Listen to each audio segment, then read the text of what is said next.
Hello and welcome to the Nail School and Beauty Academy. I'm Leanne and today we're going to have a look at the kit available from EyeLuv Lashes for the lash lift and brow lamination. Now I've actually tested this kit myself on my own lashes and I must admit I'm very pleased with the results. Now the entire kit comes in this gorgeous little bag, so we're going to open this up and have a look what's inside.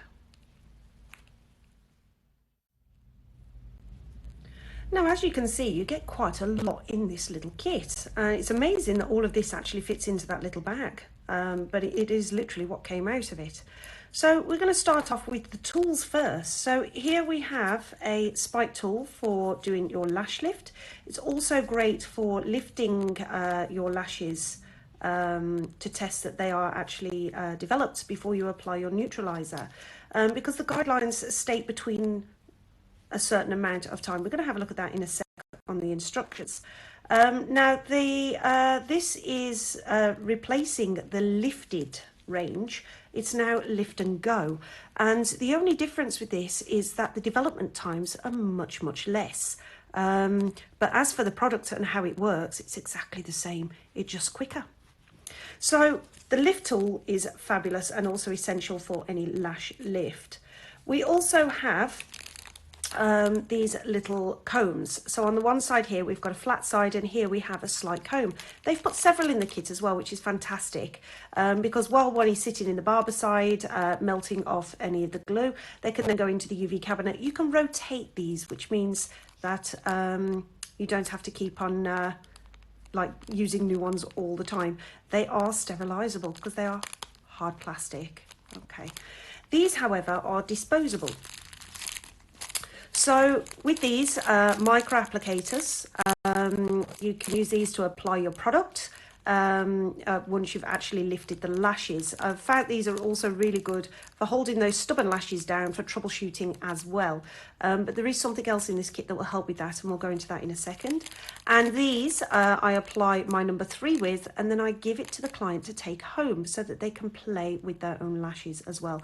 You will get through absolutely loads of these, so my advice is definitely top up on the website while you're there. Okay, so these ones here are the brow lamination combs, and they are so handy. Now, a lot of people think that you could probably use those to lift the brows into place. Unfortunately, the brow goes up inside the comb and doesn't stick down to the glue. These ones are a much finer bristle, and again, these are single use, so you'll get through quite a lot of these.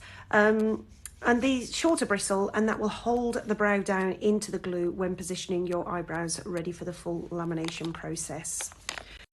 Okay, so we have also here your silicone pads for your lash lift, 5 pairs of each one, and this one small and medium.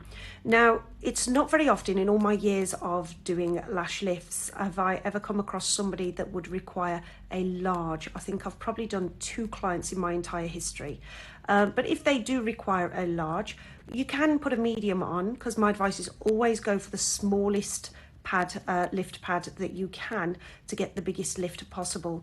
Now, if their lashes go past the top line on these, you can use the medium. Just make sure that you don't put your product on the tip of the lashes if their eyelashes go past the line at the top. But if you're concerned about that, you can get the large ones as well, but as I said, it is incredibly rare that you would need them. Okay, so the other tool I was talking about to hold your lashes down, now this is wrap.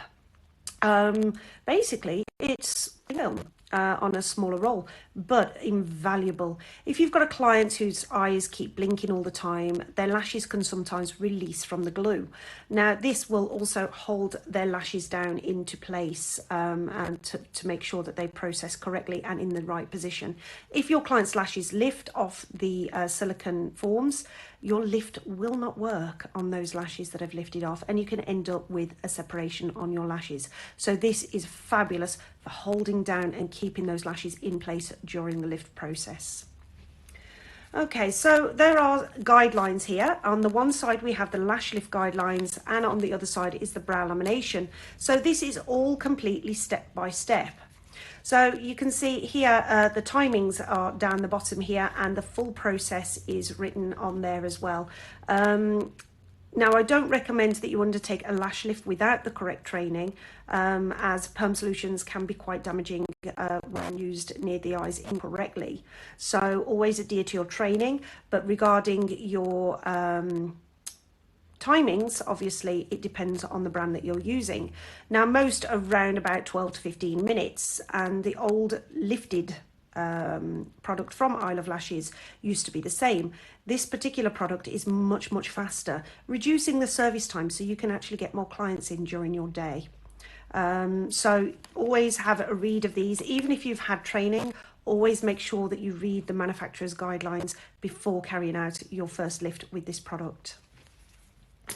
Okay, so here we have your lift products. Now, in the kit, it does give you the option to go for the sachets or the pump bottles. I personally prefer the pump bottles because I can squeeze a tiny amount of this out to do skin testing. These products do require skin testing as well. Again, skin testing is full legal requirement under Section 3 of the Health and Safety at Work Act of 1974. So you must complete your skin test. On our website, under the course notes, there is a skin testing page where it gives all the information about what can happen if you don't skin test and the consequences to both you and your clients as well. There are some posters on there as well for you to help educate your clients as to why a skin test is necessary, as most clients will say, well, I've had it done before. That may well be, but an allergy can develop at any time. So it is important that your skin testing or your patch testing is done regularly. Okay, so we have step 1, step 2, and step 3 solutions. That's your perm solution, that's your neutralizing solution, and that's your nourishing solution. So all 3 of those are essential for the lash lift process.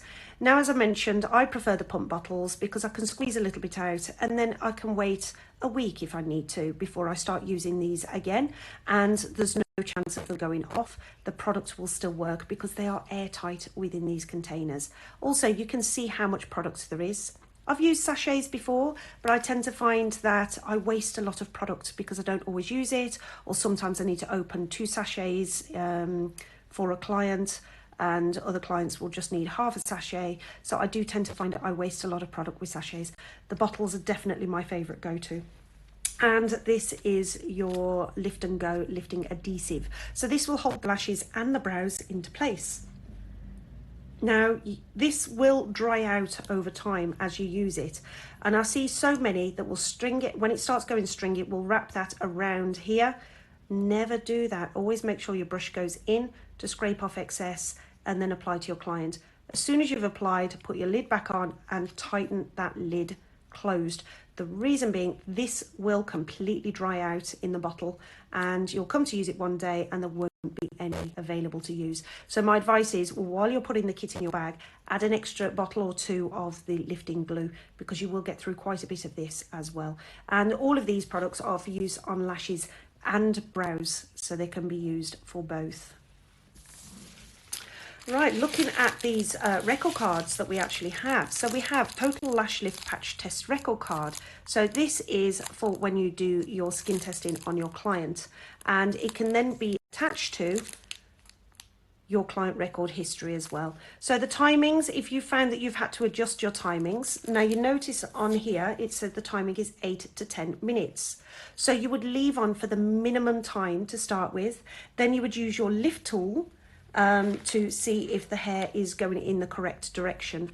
If it is, then obviously you can then neutralize and write your perming time as 8 minutes. If you have to leave it on for an extra minute and then test the hair again, your timing then will be 9 minutes. Now, what I found is if you've left your fixing lotion, your lifting lotion on for 9 minutes, you would leave your fixing lotion on for the same amount of time, so 9 minutes. So you would write your fixing. They also have tinting on here. What I love about this product is it is tint safe. It does say where you can apply your tint in the instructions here as well. So you can also add your tinting details on there and any notes. Also the size shield that you're using as well, along with the date. So you can keep a history of your client's records so you know what they're going to have the next time they come in. and on the other side here is your full record card. So they are looking at your consultation, your contraindications, and also consent for your client's procedure as well. These are fabulous record cards, and I do recommend that you use them. Now, under the new Habia guidelines, records must be kept for 7 years. Okay, so it is vital. Now you can staple that to your patch test record as well. Okay, and again, the same for the brow lamination, so patch test record card. Now, if your client has lash lift and they decide they want a brow lamination, as long as they've had their last lash lift or their last skin test within 3 months, you won't need to do a separate skin test with this product because it's the same product. So if the client's already had their skin test for the one, they've got their skin test for the other.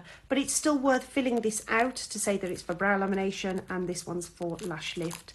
There is also a brow lamination client record card in there as well, again with your contraindications, patch testing, and also your patch test record can be stapled to this as well. And then on the back, again, your treatments and timings. You notice there's no need for the lift forms because obviously you're combing the lashes into place. But obviously, if your client wants the big spiked look, then obviously you'd write that in the notes. If they want the high lift or if they want the natural looking eyebrows, you can actually then write in there what angle you've pinned the brows to for lamination. Okay, so have a look at the EyeLuv Lashes website. Their starter kits, their training kits are absolutely fantastic. Also, don't forget to look in their everything's £5 section. They have a page where everything is £5 because you might be able to top up on things that ordinarily would cost you a lot more than that. So take a look at the website, add extra things to your basket as well. And I hope you enjoy playing with these products because I certainly have. Thank you for watching.